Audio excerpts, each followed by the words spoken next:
Olá pessoal, bom dia. Aqui é o professor William e na nossa videoaula de hoje nós estudaremos as organizações internacionais. Vamos lá? Pessoal, quando eu falar nas organizações internacionais, eu vou estar falando de instituições que elas podem ser a nível mundial e eu também falarei das organizações internacionais que podem ser a nível regional. Vamos iniciar falando sobre algumas organizações que existem a nível internacional. Uma muito famosa que existe a nível internacional, talvez a mais importante, seja a ONU. Outra seria o FMI, que é uma organização vinculada à ONU, assim como o Banco Mundial, a OMC, a Organização Mundial do Comércio, e algumas ONGs internacionais, como por exemplo a Cruz Vermelha. Tudo isso são o quê? São organizações internacionais a nível mundial. Vamos falar um pouco sobre a ONU. Pessoal, quando falar na ONU, eu quero que vocês tenham uma coisa em mente. Eu quero que vocês saibam que ela é uma instituição, que ela foi criada em um momento histórico específico, que é o momento histórico pós-Segunda Guerra Mundial. Já foi criado na data de 24 de outubro de 1945. Devido a isso, eu quero que vocês compreendam que nesse contexto, era um contexto que os países estavam saindo da pior guerra da história. E devido a isso, eles estavam receosos de que tivesse outro conflito. E outro conflito poderia ser bem mais desastroso do que já foi o segundo conflito, a Segunda Guerra Mundial. Então, eles decidiram criar uma instituição que fizesse uma relação de mediação entre os países, entre as diplomacias dos países, para manter a paz mundial, manter a dignidade humana das sociedades. E esse é o objetivo da ONU. Ela é criada naquele contexto específico com o objetivo de promover a paz mundial e a dignidade das pessoas humanas. Tá certo, pessoal? Então, devido a isso, eu quero que vocês compreendam que a ONU ela é formada por alguns órgãos internos. Um é a Assembleia Geral da ONU. 2 é o Conselho de Segurança, o Conselho Econômico e Social, o Conselho de Tutela, o Conselho Internacional de Justiça, o Tribunal de Haia, isso aí, para quem não sabe.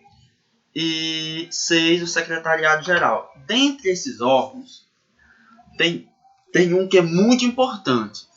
E esse tem a sua Assembleia Geral, muito importante, o seu Secretariado Geral, que é muito importante.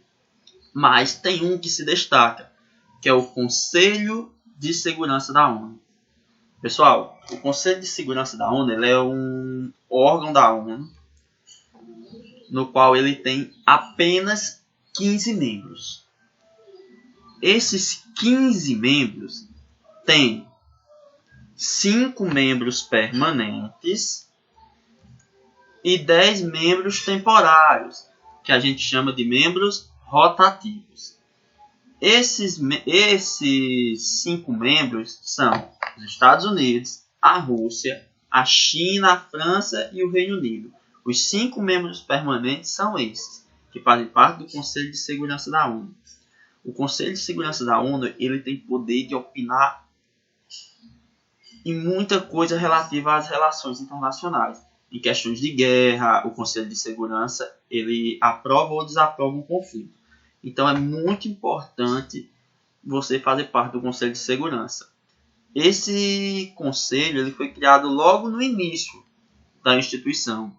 Então ele é criado naquele contexto pós-Segunda Guerra Mundial. E passou a fazer parte do conselho apenas os países que saíram vencedores, que saíram melhorzinho na guerra. Tipo, os Estados Unidos e a Rússia, que era a antiga União Soviética, foram os 2 vencedores da guerra, então eles fizeram parte do Conselho de Segurança. China, França e Reino Unido, eles foram entrando posteriormente, pois eles foram outros países que conseguiram construir bombas atômicas. Aí entraram nesses 5 membros. Hoje ainda são só esses 5.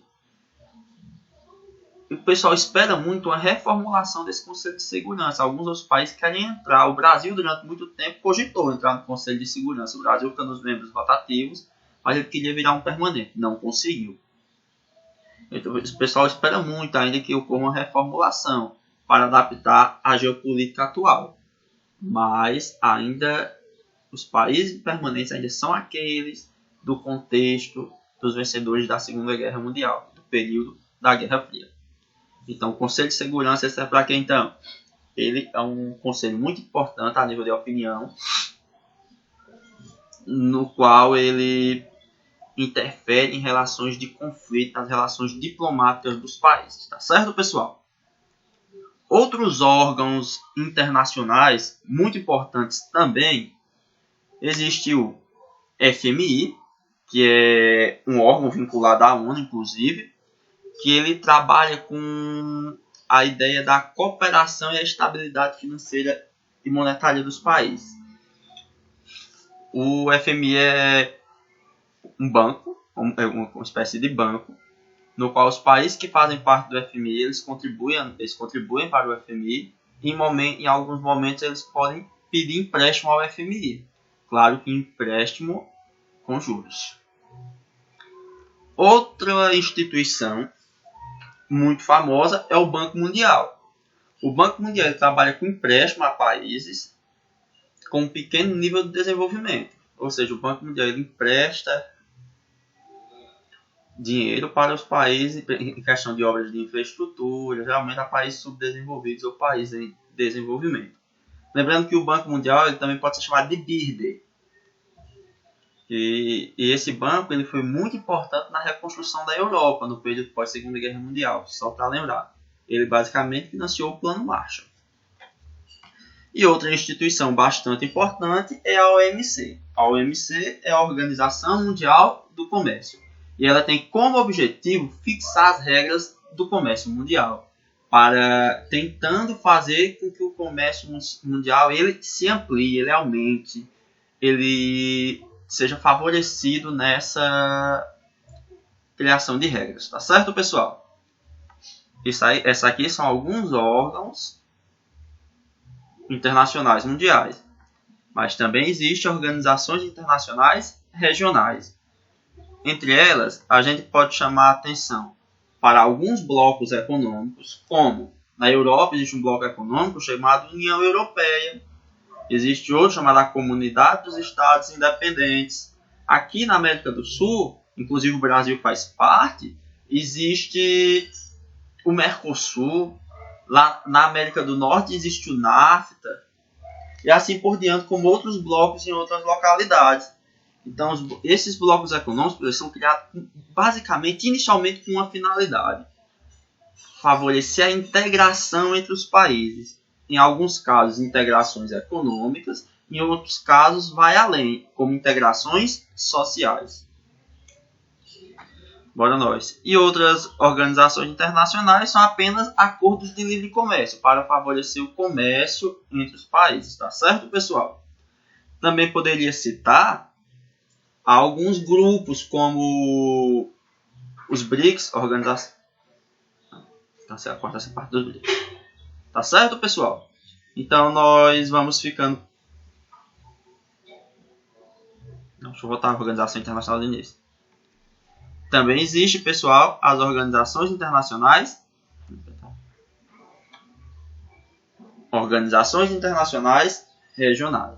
As organizações internacionais regionais, a gente pode chamar a atenção para os blocos econômicos. Pessoal, bloco econômico é basicamente a integração de países buscando determinada finalidade. Geralmente essa integração ela busca o crescimento econômico. Em alguns casos específicos ela busca a questão da integração econômica e integração social. São exemplos de blocos econômicos a União Europeia, lá na Europa, a Comunidade dos Estados Independentes também na Europa, o Mercosul, inclusive o Brasil faz parte aqui na América do Sul. Também é exemplo de bloco econômico NAFTA, lá na América do Norte. Assim por diante, existem vários outros blocos em outras localidades. Isso aí são organizações internacionais regionais.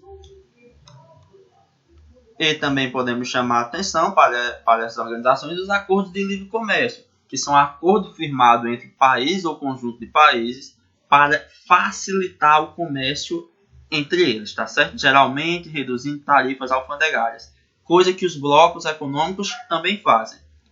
Observação. Pessoal, tarifas alfandegárias é o imposto cobrado entre produto importado e exportado. Tranquilo? Tranquilo. Pessoal, olha cá, dá uma olhadinha em bloco econômico. Ele busca o quê? Como eu falei, a redução de tarifas alfandegárias, pois assim facilita a questão do comércio entre os países. Ou seja, estimulando o comércio. Pessoal, a nossa videoaula vai ficando por aqui. Foi um prazer estar com vocês. Até a próxima e tchau!